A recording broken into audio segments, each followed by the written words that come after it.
Welcome everyone to the CaptionHub webinar and with Blackbird.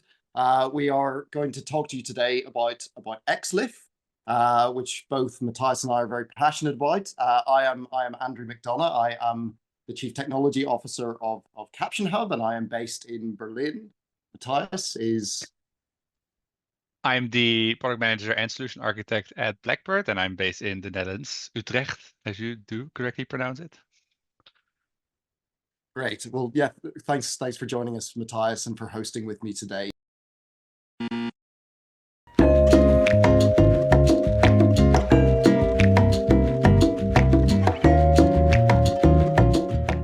We've discovered in the quiz, XLIFF stands for XML Localization Interchange File Format, which according to Wikipedia is an XML-based by-text format created to standardize the way we localize data. And it's passed amongst tools during the localization process, and it's a common format for cat tool exchange. And XML is simply a way of representing structured data as plain text, but what exactly is by-text?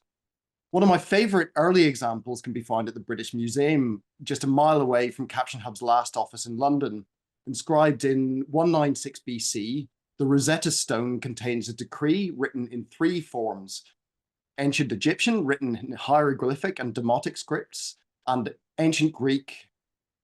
Discovery of this artifact in 1799 helped scholars in the 19th century gain a better understanding of ancient Egyptian languages. Though technically tritext, as it has three languages, it's something that should be familiar to all of us in the language industry as a concept of mapping a source language onto a target. And for a much more modern representation of this mapping, we come to the topic of today's talk, XLIFF. So XLIFF is a bit like our stone, but instead of carving our source and target translated text onto it, we simply save them in a text file on our computers. But things have moved on since ancient Egypt. We're rarely dealing with simple blocks of text. The text that we're dealing with in the modern world often has a much more complicated structure, from rich formatting in documents to graphics design and complex websites. We need a way of representing the source text so that it can be sent for translation and then reassembled back into the original structured format, and that's where XLIFF comes in.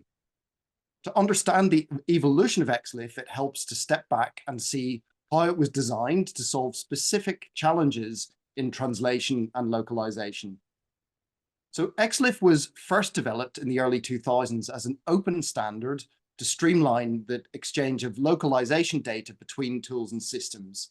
The effort was led, as we found out in the quiz, by OASIS, which is the Organization for the Advancement of Structured Information Standards.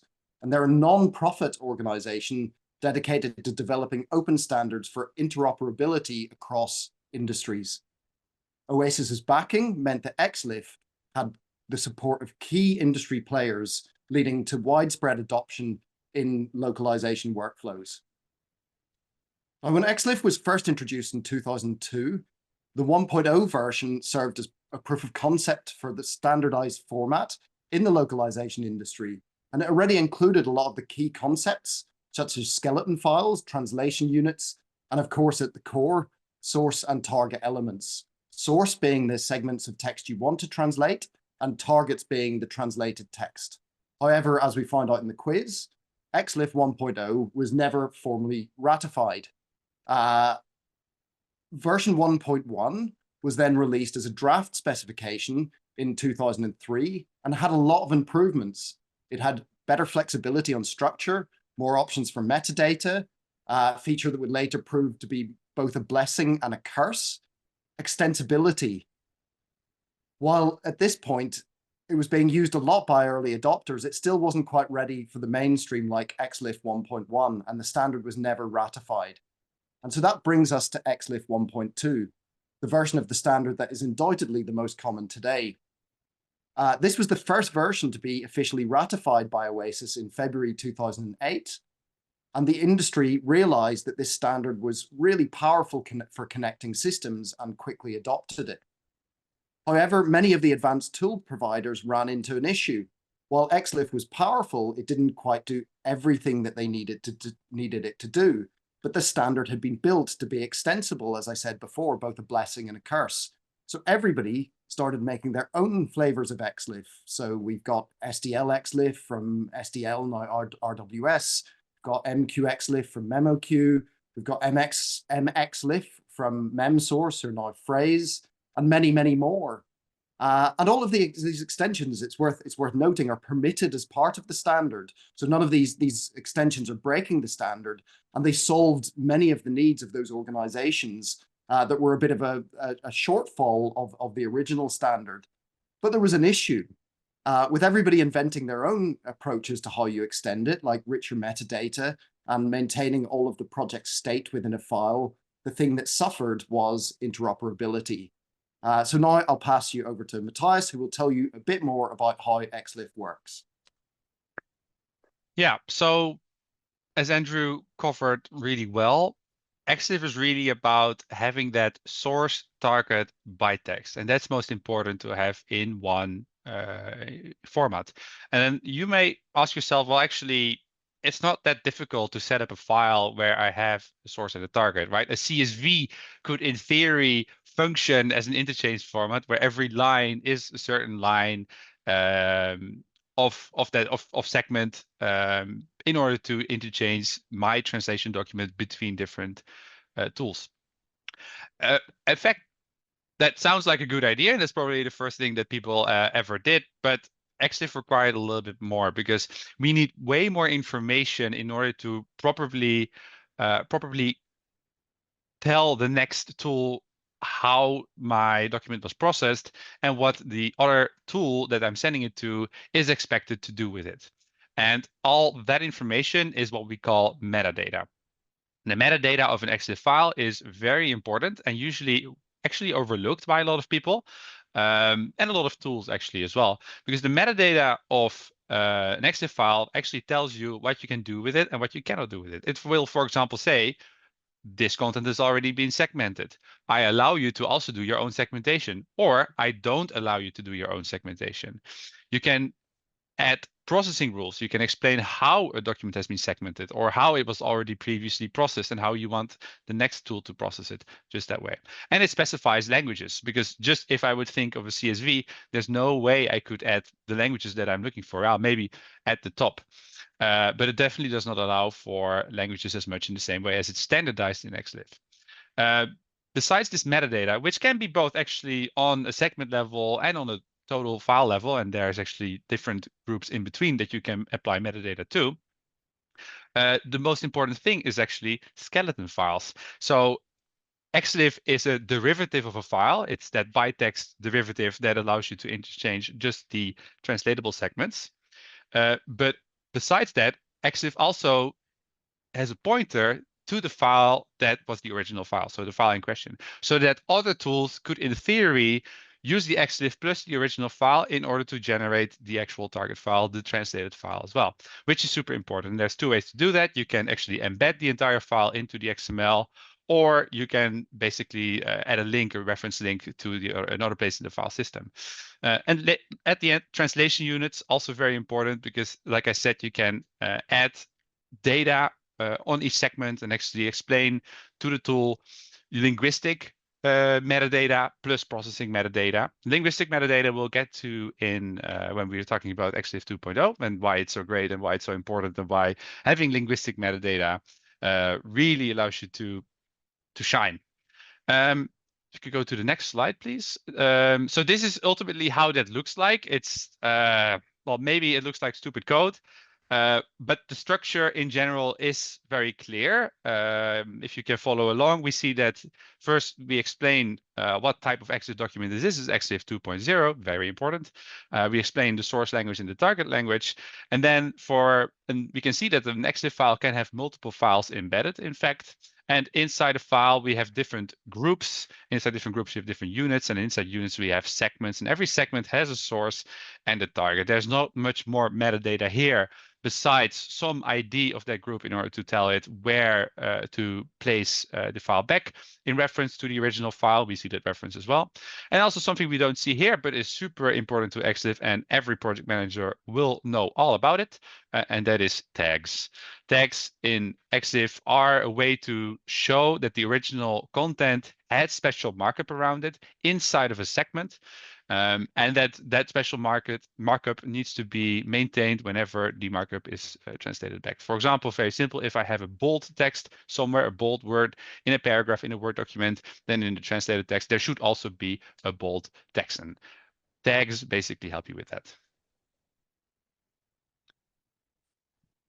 So we've heard about XLIFF 1, and in 2014, or culminating in 2014, the committee came up with the idea of XLIFF 2.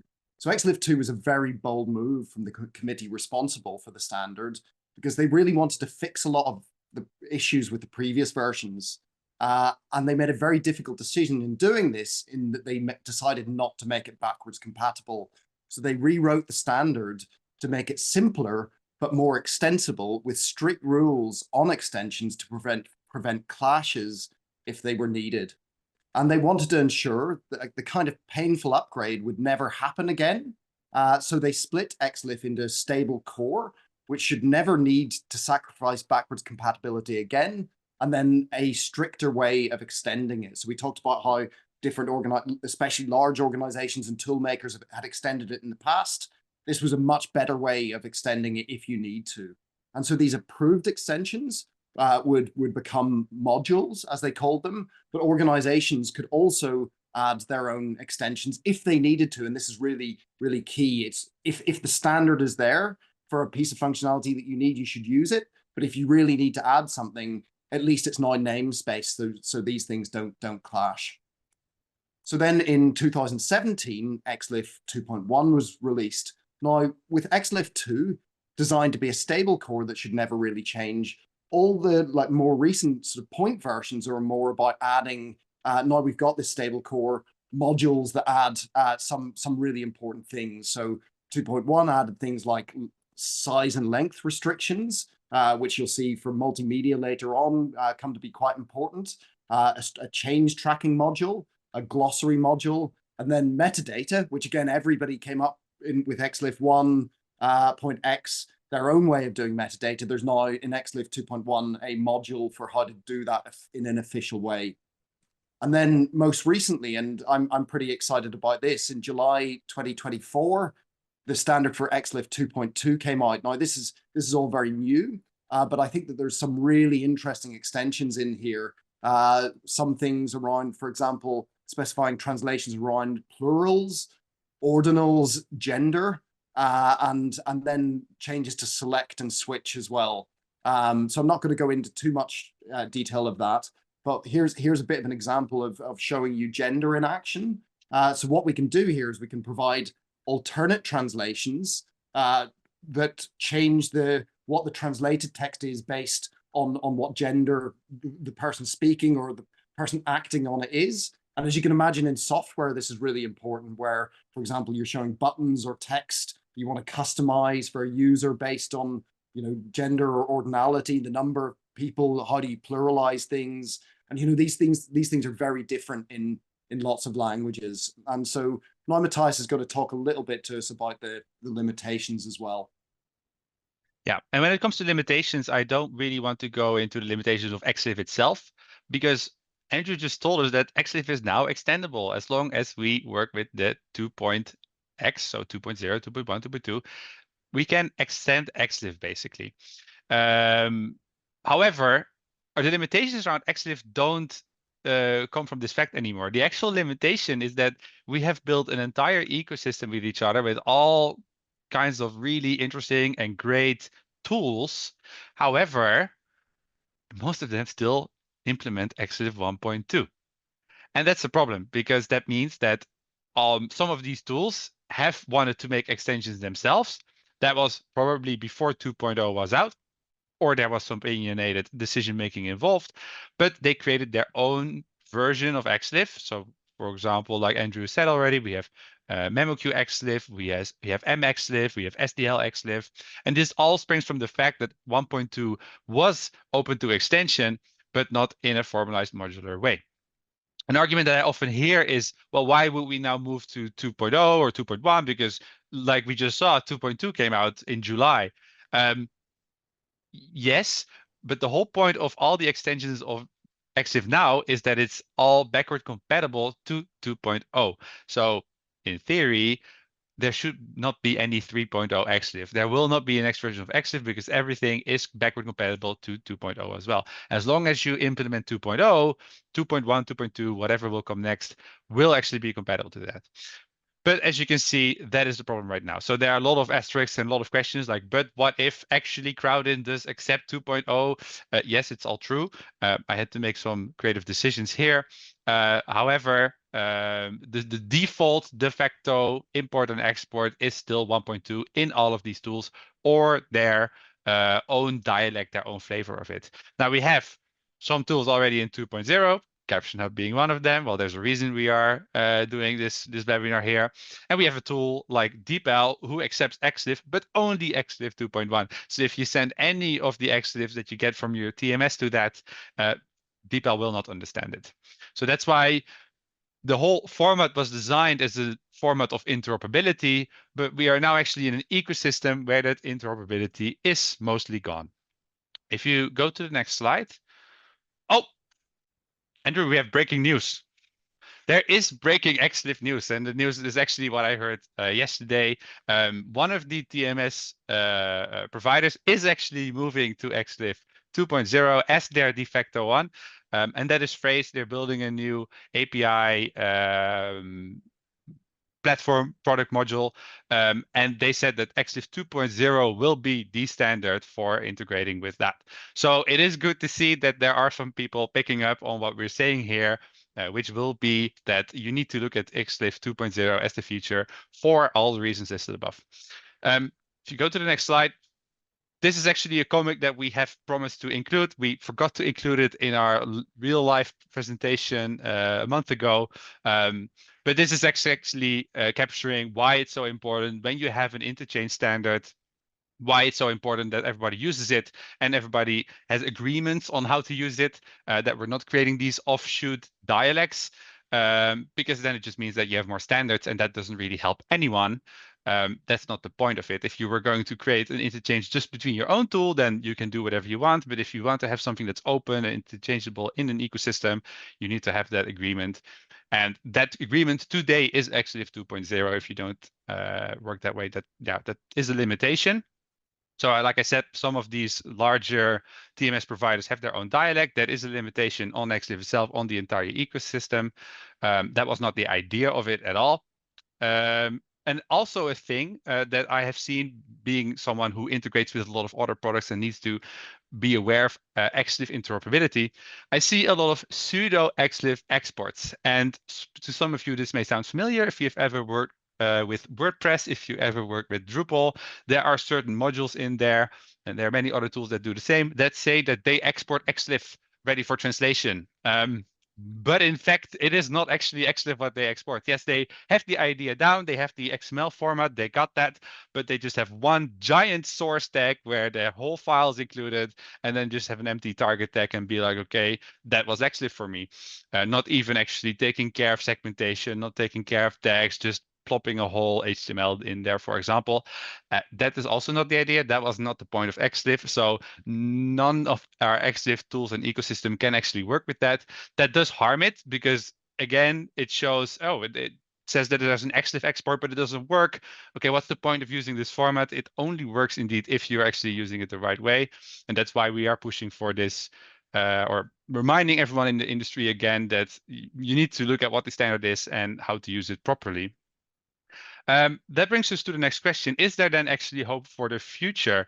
How are we going to do that? Well, let's take a look at how the original traditional system looks like. This is how the system, maybe not necessarily with the same tools, but how XLIFF was envisioned about, well, now more than 20 years ago. And this was basically the idea. XLIFF allows us to transfer translation projects mainly between other TMS systems, not necessarily the same one. So one vendor prefers to work in one CAT tool or TMS and the other works in another. That's totally fine. We just export an XLIFF, we give it to the next person, they import it into their TMS or CAT tool, and we can all continue working. So it was envisioned as an interchange format between these different, mainly CAT and TMS tools. However, the landscape of the language industry has changed a lot in the last 20 plus years. First of all, it became a lot more crowded, it became a lot more complicated, but also different categories of tools have made their way onto the scene. The modern language tooling ecosystem is changing. We don't just have a couple of TMSs that maybe need to be interoperable, but it's different types of systems. We live in a world of, yes, I'm dropping the word, so brace yourself, Gen AI, NMT, NLP processing, MTQE, evaluation tools, of course, TMSs, and many other small steps that can be relevant in our process. When we process a translation, it's no longer we just send it to a TMS and then we just get a translation back at some point. What you ultimately want to do is send it through a range of tools, have a whole different path, have a whole toolbox under your belt, or a toolbox next to you while you wear a belt, that is able to handle and deal with all these systems. So what we see today is that TMS is not the central place of your workflow anymore. So large enterprises are moving to a model where there are significantly percentage of your content does not even hit the TMS. We've heard many enterprises tell the community that like most content actually does not hit our TMS anymore. We just process it with different tools in different ways, in different change, following different other tools. So the value of this system is larger than the sum of its parts, and interoperability is therefore extremely valuable and relevant. Now, how do we do that in Blackbird? How do we facilitate that? And how does that reflect on XLIFF? If we create a process, of course, I won't turn this into a Blackbird demo, but if we create a process that is actually quite advanced, where we want to take content from some place, convert it to an XLIFF, because first we want to do maybe just a regular NMT translation, but after that we want to send it to another tool to process the translation, and we need to keep it in byte text format. XLIFF is the way to do that.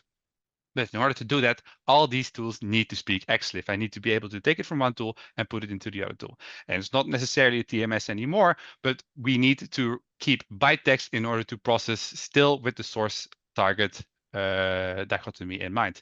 So even after this, I can choose to send it to a TMS for humans translation.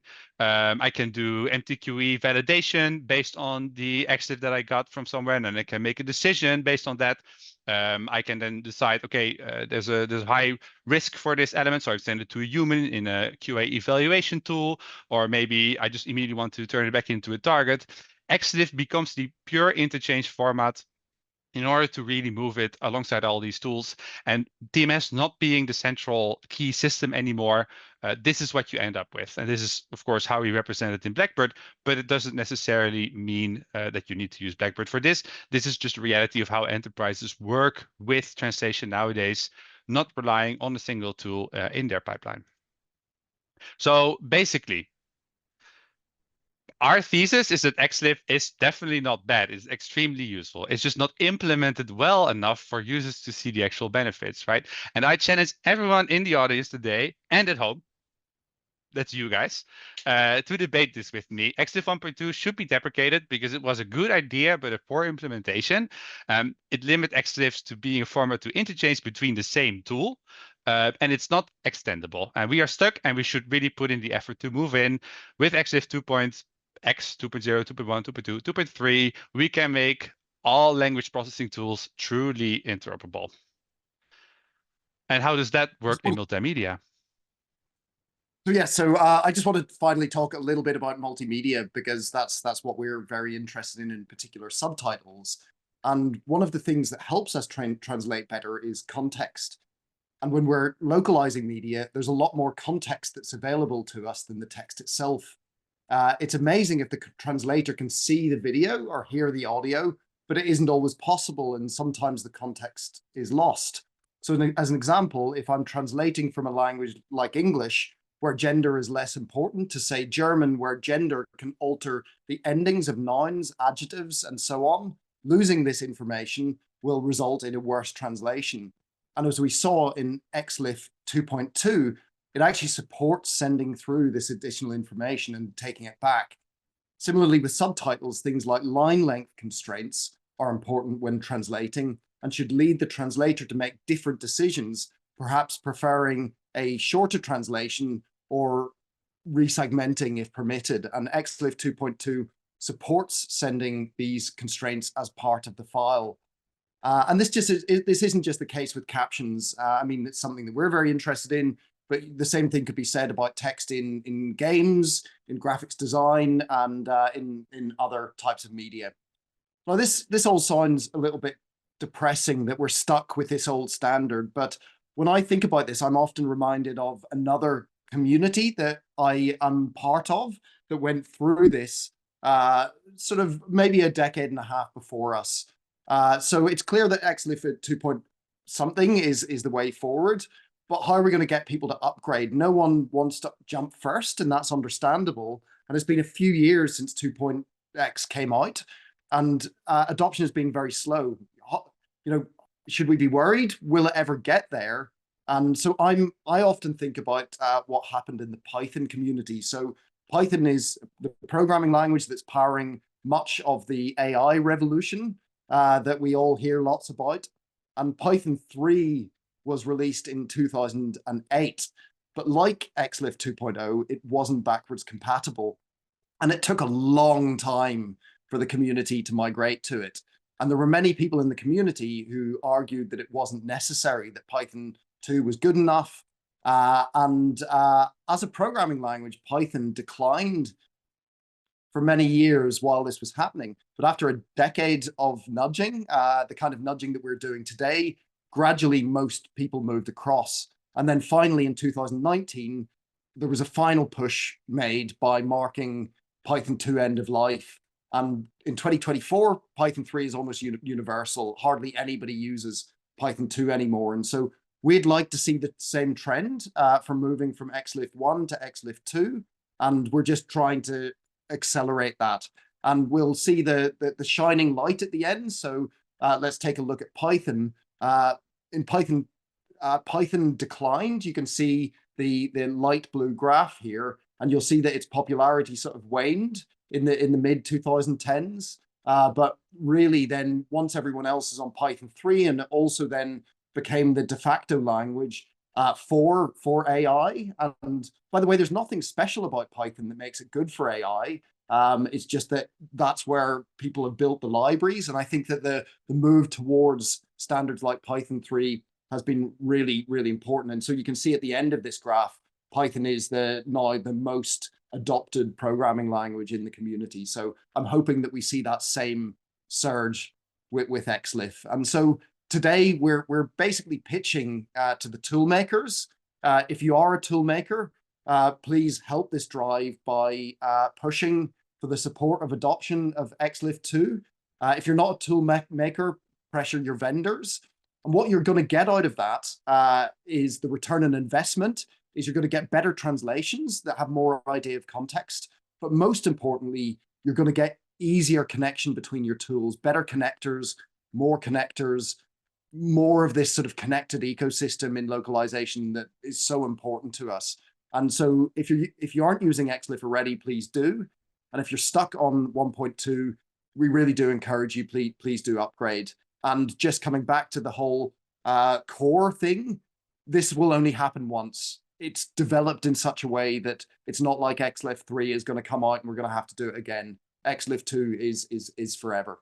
And that's the end of our presentation. So thank you, Mathijs, for hosting with me. I think we've actually overrun a bit. You can tell that Mathijs and I are very passionate about this standard that for some people is seen as boring, but we find it very exciting, and we find the future of it very exciting as well. And both Blackbird and CaptionHub will be sort of trying to push the advancement of that standard. We've left our email addresses here. Feel free to connect with us on LinkedIn or drop us an email if you have any questions on this. But I think that leaves us to say I really do appreciate you joining us today, and yeah, thank you for your time.